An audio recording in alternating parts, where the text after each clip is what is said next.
Aujourd'hui, on va me parler, on va mettre en valeur un talent que certaines femmes ont développé.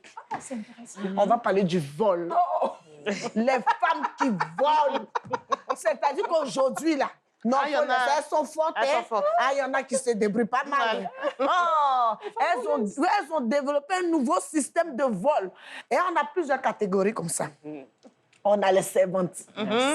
Voici des femmes aussi qui ont un BTS, un BTS, un master en récupération des objets qui ne leur appartiennent pas. En tout cas. C'est-à-dire que la dame, voici l'indice, comment tu commences à découvrir que ta servante vole.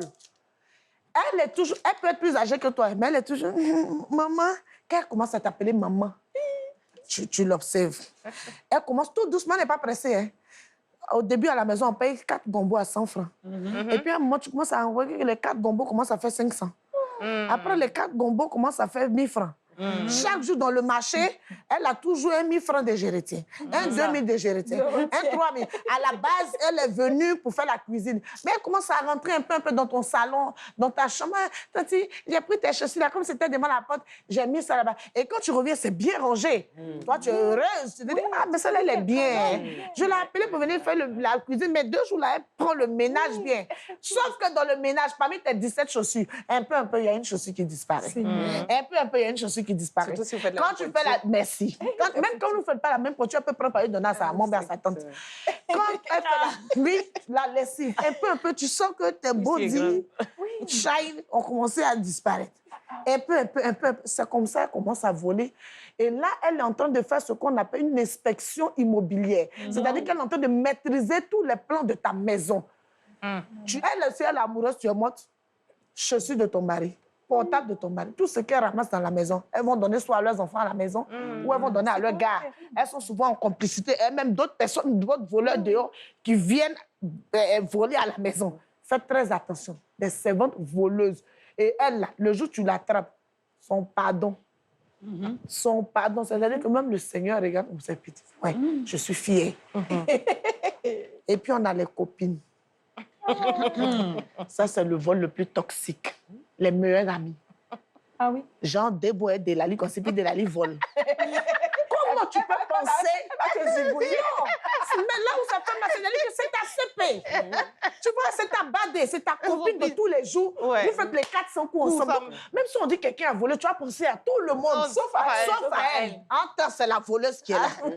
Ça commence par les petits mécos, les petits objets. Tu vois, les trucs auxquels tu ne penses pas forcément. Tu vois, ça commence à disparaître. Et puis, il faut la remarquer. Elle est toujours là. Ah, mais ta mèche, ça là, non, il faut le laisser. Non, c'est pas trop chic. C'est pas trop chic. C'est parce qu'elle a réservé. C'est parce qu'elle a réservé. Souvent, tu es là comme ça, et puis un jour, tu t'en rends visite, ta CP, elle est dans ta robe. Tu es là, puis tu te poses la question, ça va, mais dans quel coup? C'est quand? Tu vois? Et leur stratégie, c'est là, quelqu'un vient chez toi, tu es ma soeur. Donc, tes habits sont mes habits. Tes chaussures sont mes chaussures. C'est-à-dire qu'elle se met un peu dedans dans ton placard. Un peu, quand tu te rends compte que ton placard est vide, ça se retrouve chez elle là-bas. Les CP, les copines voleuses. Est-ce que tu ne peux pas penser à elle? Quand vous partez chauffer, c'est ce que tu aimes. D'abord, là, comme ça, après 2 champagnes, on la vole jusqu'à... Elle n'est pas au courant. Elle fait pas attention. Mais parce qu'elle est avec ses copines, son portefeuille. Parce que quand tu es avec ta copine, tu as confiance. Donc, ton argent, ce n'est pas du genre tu as caché à ta copine. Au contraire, même souvent, tu ne veux pas, surtout pour les personnes publiques, il y a certains achats, tu ne veux pas faire directement. Tu vois, tu passes par là. Et celle-là, là, oh! Si on a dit que le champagne faisait 4 000, elle a fini d'enlever ses 55 000 dedans. Le temps, et puis, de toute façon, elle s'est calculée. Le temps, tu vas te dire, mais attends, j'avais 200 000, c'est toujours après un daïko, tu te rappelles de combien tu avais. J'avais 200 000, ah, tu as oublié. Quand on est parti, on a payé piment, on a payé pain. En rentrant, on a payé chewing-gum. C'est elle qui a les détails. Elle va te justifier pourquoi ton argent est arrivé. Et c'est ta copine. Donc, tu ne peux pas douter d'elle. Tu ne peux pas rentrer dans les calculs. Tu ne peux pas... Ta copine, tu dis, ah, ma copine, vraiment, j'ai aimé ton fond de teint, il faut m'acheter pour moi. Fond de teint, 1000 francs, elle va te faire payer ça à 10 000. C'est ta copine. Donc, les voleuses, là, quand vous voyez que dans vos amitiés, là, la fille a commencé à se retirer, n'a rien dit. C'est parce qu'elle a compris que tu étais une voleuse. Et comme on n'a pas envie de parler, toi, on n'a pas envie de faire palabre, elle te laisse doucement et puis ça s'arrête là. Voilà.